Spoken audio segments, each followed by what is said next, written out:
Welcome to the deep dive. Today we're getting into something that's, well, absolutely fundamental to public health, but often works, behind the scenes, public health surveillance. Hmm. Think of it like the world's early warning system for health crises. It's constantly scanning, vital for protecting communities, especially in huge, diverse countries. It really is. It's like a silent guardian, always watching for those first whispers of a potential outbreak that lets officials take swift, targeted action before, a local issue blows up into something much bigger. Right. Without it, they'd basically be flying blind, just reacting instead of getting ahead of things. That's a really good way to put it. And in this deep dive, we're going to explore India's, well, remarkable efforts in this area. We're talking about the Integrated Disease Surveillance Program, or IDSP. And its evolution, yeah, Yeah. into the Integrated Health Information Platform, IHIP. It's quite a journey. It really is. And it offers lessons that go way beyond India, I think. Oh, definitely. What's so compelling here is that it's not just India's story. It's a fantastic case study in how a massive country, over 1 billion people, tackles this incredibly complex challenge of tracking and controlling diseases. On that scale. Yeah, exactly. The insights you get into innovation, coordination, just sheer resilience, they're globally relevant. It's like a blueprint for other nations. I mean, it Yeah. makes you ask, how do you even start monitoring the health of that many people? Precisely. So we'll unpack how this system, designed to catch the earliest signs of trouble, has transformed and what that means for public health now and, well, going forward. Hmm. But first, to set the stage, you have to understand the background, right? India has historically faced these recurring, often devastating outbreaks, think dengue, diarrheal diseases, and always the threat of new zoonotic diseases jumping from animals. Yeah, those emerging threats are constant. And these events just kept highlighting the urgent need for a really solid national surveillance system. Absolutely. Before IDSP, there were attempts, like the National Surveillance Program for Communicable Diseases, the NSPCD, back in 97 to 2002. Right, I remember reading about that. But it had, well, limited success, often hampered by fragmented data, inconsistent reporting. That experience really drove home the need for something more comprehensive, decentralized, and definitely technology-backed. Yeah. It paved the way for IDSP. So it was clear the old way wasn't cutting it. Not for a country that size, no. A patchwork approach just wouldn't work.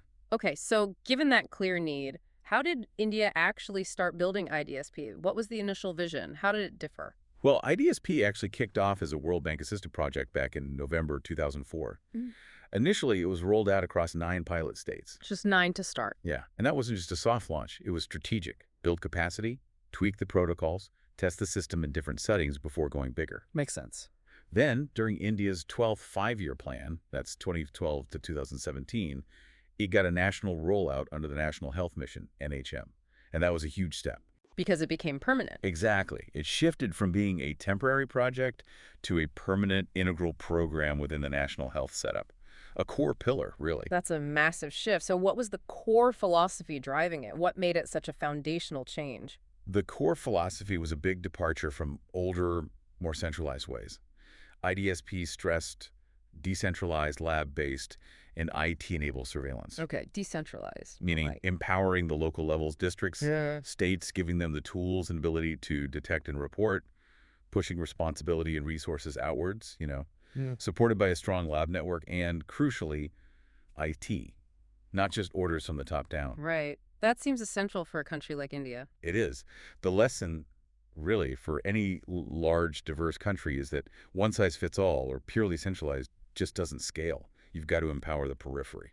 That makes a lot of sense. And the objectives of IDSP seem to flow right from that philosophy, don't they? There were several key aims. First, strengthening that decentralized, lab-supported, IT-based system for diseases prone to becoming epidemics at all levels. Yes, and critically, moving beyond just counting cases. Actively monitoring disease trends, seasonality, usually on a weekly basis initially. Why weekly? It allows you to see patterns, understand the rhythm of diseases in specific areas, and plan proactively. You start to know when certain diseases are likely to spike. Got it. And then detecting those early outbreak signals using rapid response teams or RRTs. We'll talk more about them, but that's the immediate action part, right? That's the sharp end, yeah. Swift containment. Another key objective was fostering intersectoral coordination. Super important for things like zoonotic surveillance, those animal-to-human diseases. So working with vets, environmental agencies. Exactly. And also bringing in the private healthcare sector, recognizing that lots of people first go to private doctors or hospitals. Yeah. You need that data, too, for the full picture. That seems crucial. Can't have blind spots. Right. Public health isn't isolated. Uh, It needs a whole of society approach. And finally, building up the human resources, training programs for everyone involved. From the top down. Pretty much. Officers, epidemiologists, microbiologists, lab techs, paramedics, ensuring the people on the ground actually know how to use this complex system effectively. And all this aligns with global standards, too. Yes, it's worth noting, these objectives line up directly with the WHO's international health regulations. It shows India's commitment not just domestically, but also to its global role in disease surveillance and health security. Okay, foundation laid. Let's zoom in on the mechanics. How does IDSP actually work day to day? That three-tiered structure, the data flow, how does it all connect? It's a very clear structure designed for India's scale. At the top, you've got the Central Surveillance Unit, the CSU. It's based at the National Center for Disease Control, NCDC, in Delhi. The main hub. Right. Headed by a national program officer with specialized divisions, finance, IT, labs, data, HR. It's the strategic nerve center, looking at the national picture, coordinating everything. And below that, the states. Correct. You have the state surveillance units, SSUs, within each state's health department, led by a state surveillance officer, but with a diverse team, epidemiologist, microbiologist, data manager, even a vet consultant. Ah, the multidisciplinary aspect again. Yes, it's vital at the state level. Lets them tailor national guidelines to their specific local situation. And then right down at the local level. That's the district surveillance units, DSUs, led by a district surveillance officer, again with a dedicated team. This is where the rubber meets the road, really. Where data gets collected, initial responses are launched. And the data itself comes from even further down. Exactly. It flows upwards from the grassroots. A huge network of reporting units, public and private, PHCs, primary health centers, CHCs, community health centers, hospitals, labs, casting a really wide net to catch every possible signal. So how does that raw data get reported? You mentioned forms. Yeah, specific forms. Think of it like levels of certainty. S forms are for suspected cases just based on symptoms, the very first hint of something. Then P forms for probable cases, maybe a clinical diagnosis by a doctor. And finally, L forms for laboratory-confirmed cases, the definitive ones. So it starts broad and gets specific. Precisely. It lets them act early, even on suspicion, without waiting for full lab confirmation. That's critical for speed. And you mentioned something called nil reporting earlier. What's that about? Ah, yes. Nil reporting is mandatory. It means every reporting unit has to send in a report, even if they have 0 cases to report for that period. Even if there's nothing, why? It sounds odd, but it's actually brilliant. It ensures completeness. It confirms the reporting channel is open and working. It tells the system that 0 cases really means 0 cases, not that someone forgot to report or the system failed. Ah, I see. It prevents gaps and ensures accountability. Exactly. It's a small detail, but has huge implications for data integrity. A really smart piece of system design, applicable anywhere you collect large-scale data. Very clever. And the timelines for data, you said there's been a big shift there. A massive shift. Initially, under basic IDSP, data flowed weekly via the portal. But the move to IFVP, that's been groundbreaking. It shifted to daily, real-time data reporting. Daily? Wow. Yeah, from weekly snapshots to almost a live feed. It changes the whole response dynamic. Okay, this feels like where IDSP really leveled up. Let's talk about IDSP in action beyond just reporting. That media scanning cell, for instance. Right, the MSVC. This is a really interesting, quite unique component. It actively monitors print and digital media, newspapers, websites, even social media sometimes, Looking for what? for reports of unusual health events or potential outbreaks that might not have hit the formal reporting system yet. It's like an extra layer of early warning, almost like public health intelligence gathering from open sources. So like a news report about a weird cluster of fever somewhere. Exactly that. Yeah. The MSVC flags it, and it triggers an investigation, even if no official S form has come in yet. Very proactive. That's fascinating. And then the Integrated Health Information Platform, IHAP, launched April 2021. This sounds like the real game changer you mentioned. It truly is. IIT enables daily, case-based, geocoded, real-time surveillance. And often, this happens via tablets used right by frontline workers, like A&M's auxiliary nurse midwives out in the villages. So the A&M sees a case, logs it on her tablet, and it's instantly in the system. Mapped. Pretty much, yeah. That immediate ground-level geolocated data, It's transformative. You're not just seeing numbers anymore. You're seeing where the disease is almost as it happens. It lets you move from just reacting to really pinpointed proactive interventions. That must be huge for spotting hotspots quickly. And when an alert does come in, that's when the rapid response teams, the RRTs, kick in. Exactly. Each district has these dedicated RRTs, usually a mix of clinicians, epidemiologists, microbiologists, paramedics. They get activated as soon as an early alert signal comes through. So what do they actually do? They mobilize fast. Right. Picture it. An alert comes in Tuesday afternoon about weird fevers in a remote village. The local RRT gets the call, grabs their kit, sampling stuff, basic control measures, and they head out. They're the first responders on the ground. Conducting investigations. Yeah, field investigations, collecting samples to send to the lab for confirmation, and crucially, implementing control measures right then and there to try to stop the spread. They're the frontline troops in containment. And they need good lab support to back them up, presumably. How is that network strengthened across such a vast country? Oh, hugely important. The lab network strengthening has been critical.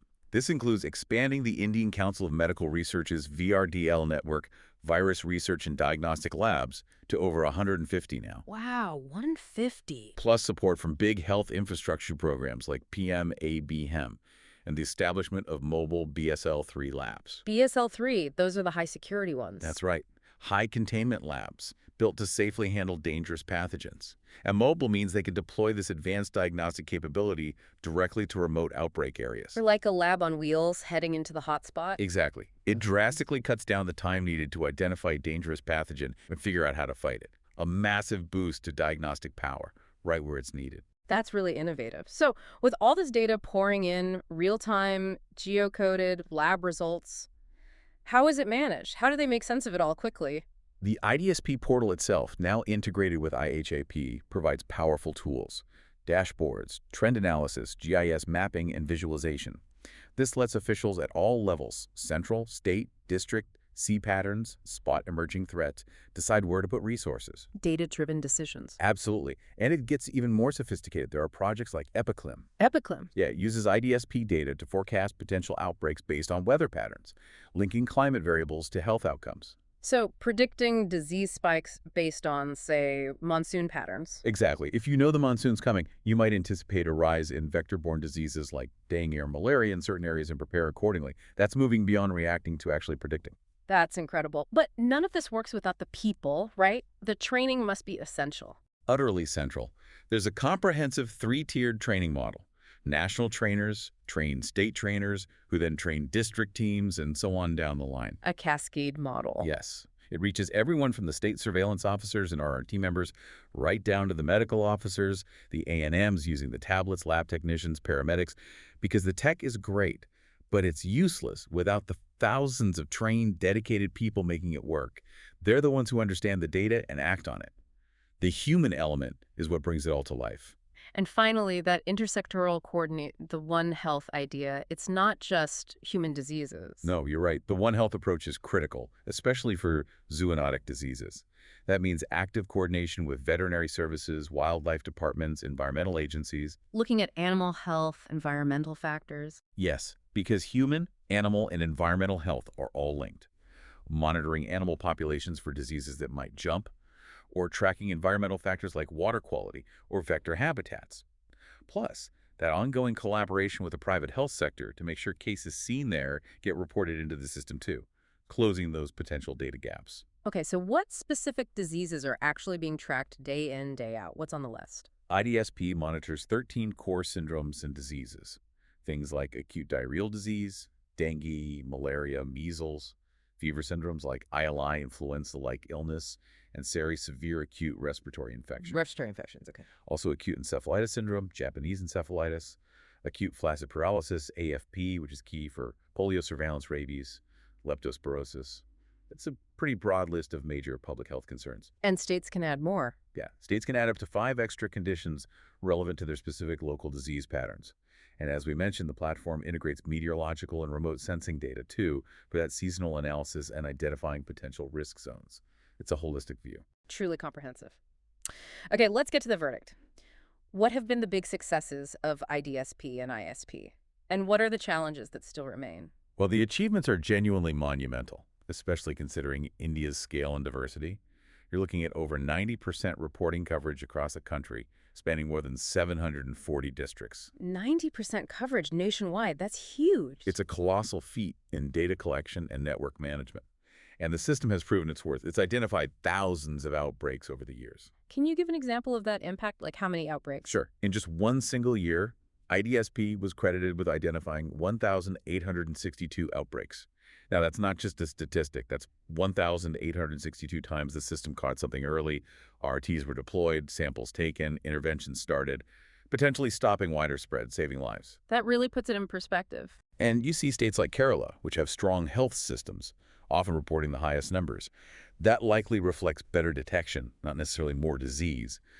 The real-time surveillance through IDSP, with its GIS mapping and daily alerts, gives incredible situational awareness like a live map of disease activity. And the stronger labs, the climate links. Exactly. Stronger labs with VRDL and mobile BSL-3 units, plus tools like Epiclim linking climate to health forecasting. It means India is just much better equipped now to anticipate and respond. But despite those impressive achievements, no system is perfect, right? Especially one this massive. What challenges still linger? Oh, definitely challenges remain. You still see issues with underreporting or delays in reporting, particularly at the very local level, subcenters, some PHCs. Why is that? Could be various reasons. Connectivity issues in remote areas, heavy workload for staff, maybe sometimes just not fully realizing how crucial every report is, even the nil reports. And in some districts, data quality or timeliness can still be inconsistent, which affects the overall accuracy. Ensuring that consistent performance across hundreds of thousands of units is tough. And the IHAP rollout, is it everywhere yet? Not fully universal, no. There's still a critical need to get IHI fully rolled out and adopted in all states. Until then, you have disparities in real-time data capability. And funding, staffing. Always ongoing needs. Ensuring sustainable funding for the long haul is vital. Maintaining a continuously trained and motivated workforce, especially retaining skilled people in rural or remote areas, is a constant challenge. And that intersectoral coordination, especially for complex zoonotic surveillance involving multiple departments, keeping that robust and smooth is hard work. It really makes you think about how you maintain momentum and consistency across such a vast, complex system. Exactly. How do you ensure that high standard everywhere, year after year? So looking ahead, what's the path forward? Any recent updates or future directions that stand out? Well, the IIP rollout is definitely continuing its expansion. That means more daily, case-based, geocoded data, pushing towards even faster response times and a more granular understanding of how diseases spread. And the labs, still growing. Yes, the lab network keeps scaling up. Yeah. More VRDLs, more One Health labs, those regional NIVs, the mobile BSL-3s. That's crucial for handling new and emerging threats quickly, wherever they pop up. And the IT backbone. That's getting a boost too, with support from programs like PM, BIM, and ECRP, making sure the digital infrastructure can handle the massive data load reliably. And that predictor capability using climate data like Epiclim. Big focus. Yes, definitely. That's central to the shift from being reactive to truly proactive. Predicting outbreaks allows for preemptive action, getting resources in place before things escalate. So the key future focuses are pretty clear. Full IHIPE adoption everywhere, expanding that zoonotic surveillance piece, getting the private sector even more integrated, and securing that sustained funding to keep the whole system strong and adaptable. What an incredible journey, really. So just to recap our deep dive today, IDSP, the Integrated Disease Surveillance Program, is India's nationwide system decentralized, lab-supported, IT-enabled for tracking epidemic-prone diseases. Right. Built on that three-tier structure with much stronger labs now and those crucial rapid response teams ready to act fast on the ground. And the evolution to IHIPE has been truly transformative, hasn't it? Bringing in that case-based geocoded surveillance in near real time, it's a major leap. Absolutely. Challenges obviously remain data consistency, workforce, full integration everywhere, but the system, with its enhanced labs, the One Health focus, the climate links, it's definitely much better positioned now to tackle future health crises. And understanding a system like this, for you, the listener, is so important because it really shows the immense effort involved in keeping huge populations healthy. It highlights the power of data, of technology in public health, the vital role of trained people, and that constant need to adapt and innovate against new threats. It's a real lesson in building national resilience. Which leads to a final thought, perhaps. As we live in this increasingly connected world, constantly facing potential new diseases, how might India's whole experience with IDSP and ICHIP offer lessons for global health resilience? And what might the ultimate health system of the future, truly real-time, fully integrated, maybe even predictive, actually look like?